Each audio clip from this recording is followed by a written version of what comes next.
I'll never forget the summer of 1968. It was supposed to be a fun trip. My family and I, along with a few friends, had driven up to the Great Smoky Mountains for a long weekend. The plan was simple: camping, hiking, and just being kids, free to explore the wilderness like we always did. We weren't city boys.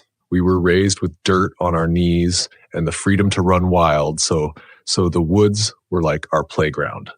It was me, my friend Dennis Martin, and a couple of other kids, all around the same age, running through the trees while our parents set up camp. It wasn't our first time in the Smokies, but this trip felt different. Maybe it was the cool, thick air of the Appalachian wilderness, or maybe it was just the excitement of being away from home. Either way, we couldn't wait to get lost in the woods. Just for fun, of course. The campsite was tucked away in a quiet spot not far from the Appalachian Trail, surrounded by dense trees and the sounds of nature. There was nothing but miles of forest in every direction. We'd been playing near the edge of the camp, pretending we were explorers discovering uncharted territory, just when Dennis got the idea to play a game of hide and seek. "Let's split up," Dennis said with that mischievous grin of his. He was always the adventurous one, always the one leading us into the unknown. We were all in agreement. After all, what's a camping trip without a little adventure? The game started off normally enough. We split up, with Dennis heading off deeper into the woods while the rest of us spread out, counting to 20 before going off to find him. I remember laughing, thinking about how easy it would be to find him. Dennis was quick, but he wasn't as sneaky as he thought. We'd always find him within minutes. But this time, something was different. We spread out in all directions, calling his name, waiting for him to jump out from behind a tree or a rock with a smile on his face.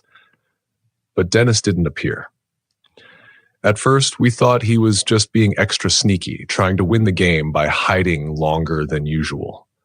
We kept calling his name, "Dennis, Dennis," but the only sounds were the rustling of leaves and the distant chirping of birds. We figured he was just playing a joke on us, so we kept searching.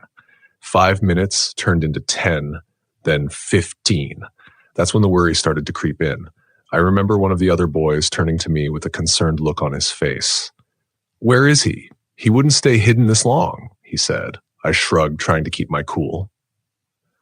"He's probably just messing with us."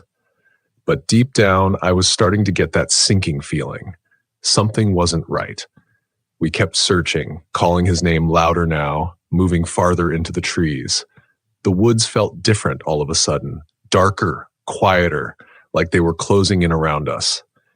We ran back to the campsite, out of breath and panicked.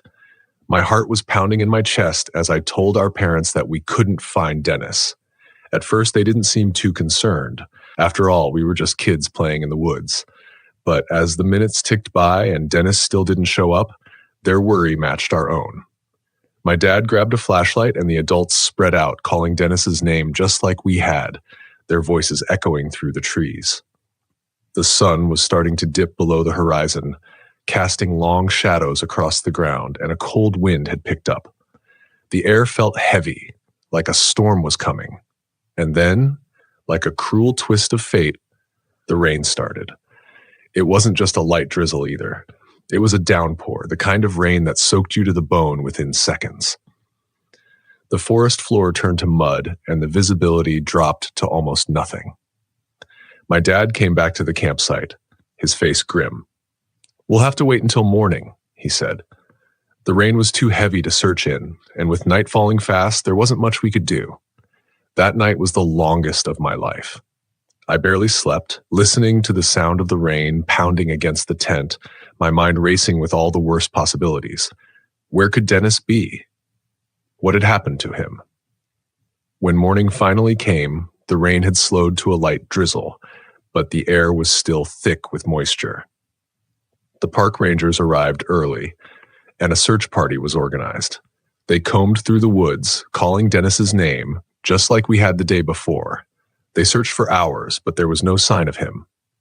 No footprints, no clothes, no nothing. By the third day, the rangers expanded their search area, bringing in volunteers from nearby towns. It seemed like everyone was looking for Dennis. The woods were filled with people, and yet no one could find him. It was like he had vanished into thin air. On the fifth day, things took a strange turn. I'll never forget it. We were standing near the campsite when we heard the sound of helicopters overhead. It wasn't just one or two, it was a whole fleet of them. I looked up and saw the Green Berets descending from the sky, landing in the clearing near the trailhead.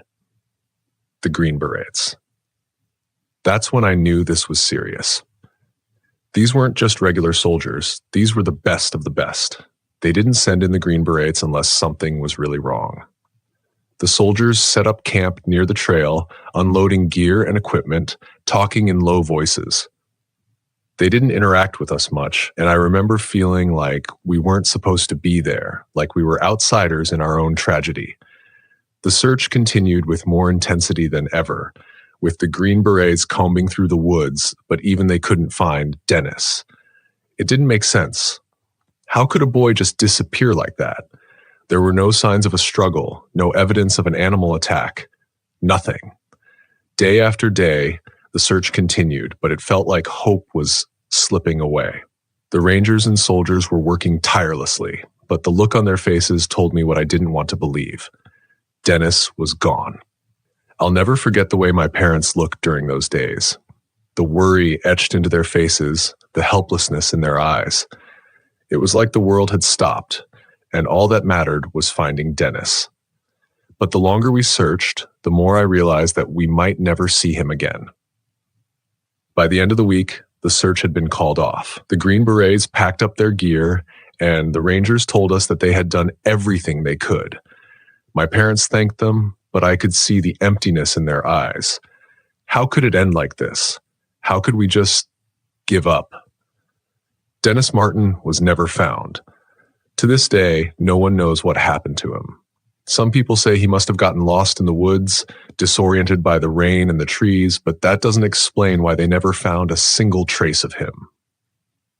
Others think he might have been taken, but by who or what, no one can say. I've spent my whole life wondering what happened that day.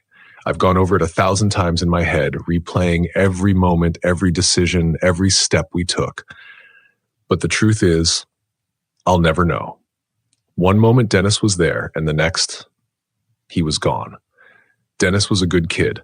He had a smile that could light up a room and a spirit of adventure that made him the life of the group. He was always up for a challenge, always ready to explore the unknown. He didn't deserve to disappear like that. He didn't deserve to be lost. I've told this story more times than I can count, but it never gets easier. It never feels real. It's like a nightmare that I can't wake up from, a mystery that will never be solved. And every time I go back to the Smokies, every time I stand at the edge of those woods, I can still hear Dennis's voice in the wind calling out from somewhere deep in the trees. Maybe one day we'll find out what happened. Maybe one day we'll get the answers we've been searching for all these years.